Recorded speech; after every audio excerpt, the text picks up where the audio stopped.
আসন্ন পবিত্র মাহে রমজানের পবিত্রতা রক্ষা ও মাহে রমজানকে স্বাগত জানিয়ে মাদারীপুরের শিবচরে স্বাগত মিছিল অনুষ্ঠিত হয়েছে।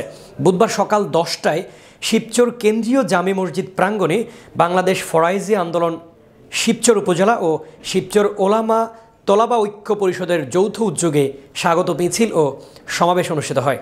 স্বাগত মিছিলটি সড়ক ৭১ থেকে শুরু হয়ে শহরের প্রধান সড়ক প্রদক্ষিণ করে কেন্দ্রীয় জামে মসজিদ প্রাঙ্গণে এসে শেষ হয়।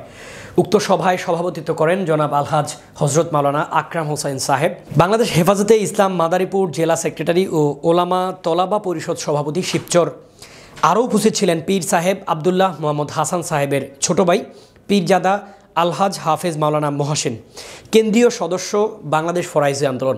এছাড়া আরও উপস্থিত ছিলেন কাঁঠালবাড়ি সিনিয়র আলিম মাদ্রাসার অধ্যক্ষ মাওলানা ABM এমদাদুল হক, বাংলাদেশ ফরাইজি আন্দোলনের কেন্দ্রীয় মহাসচিব মোহাম্মদ মাহফুজুল হাসান, বাংলাদেশ খেলাফত মজলিস উপজেলা সভাপতি শিবচর মুফতি জিয়াউল হক কাশেমি, আন্তর্জাতিক বিষয়ক সম্পাদক ফরাইজি আন্দোলন বাংলাদেশ, মাওলানা বজদুর রহমান আরিফি আহ্বায়ক বাংলাদেশ ফরাইজি আন্দোলন উপজেলা শাখা, হাফেজ আবু সাইদ সিনিয়র সহসভাপতি শিবচর পৌরসভা বাংলাদেশ খেলাফত মজলিস, মাওলানা মুফতি ফরহাদ হোসাইন বাংলাদেশ খেলাফত মজলিস পৌর সেক্রেটারি শিবচর সহ অন্যান্য নেতাকর্মী সদস্য ও ওলামায়ে কেরামগণ। আহ্বান জানাইতেছি, আপনারা এই ব্যাপারে সজাগ দৃষ্টি রাখবেন যাতে করে কোনো তৌহিদি জনতা তাদের হাতে আইন তুলে না নিতে বাধ্য হয়। এই জন্য আমরা সকলেই একমত পোষণ করি দিনের বেলা কোনো হোটেল রেস্তোরাঁ খোলা থাকবে না অন্তত পক্ষে। এই জন্য আমরা সকল মুসলিম হিন্দু ভাইদের প্রতি আমরা এইরকমভাবে আহ্বান জানাইতেছি, আমরা সকলেই রমজানের পবিত্রতার দিকে লক্ষ্য রাখবো এবং শয়তানি কার্যক্রম চলে থাকে। বিশেষ করে রমজান মাসের মধ্যে দেখা যায়, লক্ষ্য করা যাচ্ছে দ্রব্য মূল্যের ঊর্ধ্বগতি, মনে হয় যেন পাল্লা দিয়ে এই মাসের জন্য অপেক্ষায় থাকে।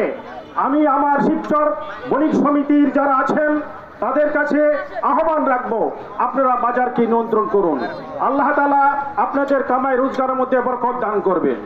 বিশেষ করে যে সমস্ত ভাইরা কাপড় চোপড়ের ব্যবসা বাণিজ্য করেন, মেয়েদের কাপড় চোপড় বেচেন, তাদেরকে লক্ষ্য করা যায় তাদের দোকানে দোকানে, মুসলমানের দোকানে দোকানে যুবতী মেয়েদের সেই বিশিষ্ট অঙ্গ প্রদর্শন করে কাপড় চোপড় ঝুলে রাখা হয়।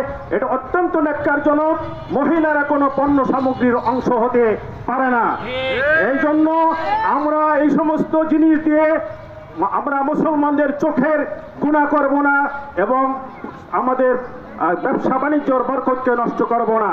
আমাদের সবাই আমরা জ্ঞাত আছি এবং এই বিষয়ে নতুন করে বলার কিছু নাই। আমি শুধু এতটুকুই বলবো, রমজানের পবিত্রতা মুসলিম জাতির কাছে এতখানি গুরুত্বপূর্ণ, যেই জন্যে আমার নবী আলাইহিস সালাম উনি রমজান মাসের 2 মাস আগে থেকেই রমজানকে পাওয়ার জন্য রব্বুল আলামিনের দরবারে দোয়া করতেন।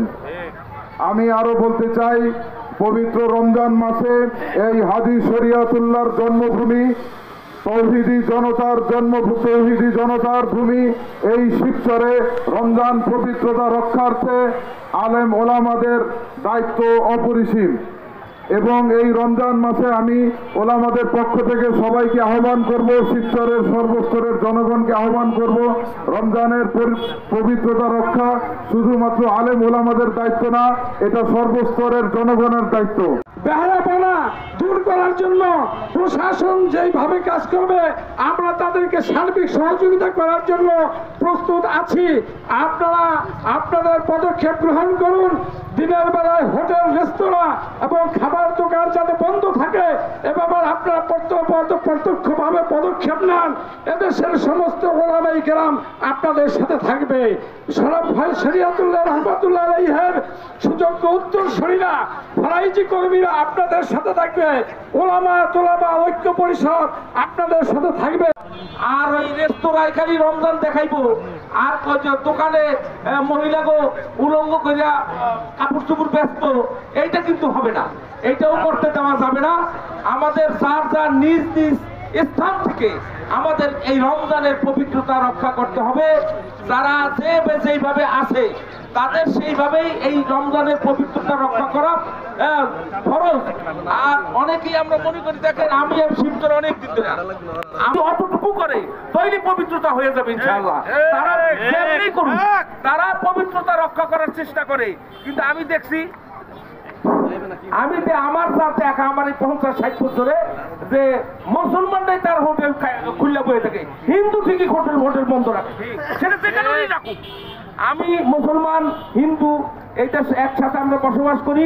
আমরা সকলকেই বলবো, আমরা এই রমজান মাসে আমরা কেউ হোটেল খোলা রাখবো না। প্রশাসনকে বলবো, তারাও মুসলমান, তাদেরকে বলবো তাদের যে দায়িত্ব আছে এই রমজান উপলক্ষে তাদের আলাদা নির্দেশনা আছে, সেই নির্দেশনা অনুযায়ী তারা যেন তাদের দায়িত্ব পালন করতে সচেষ্ট হয়।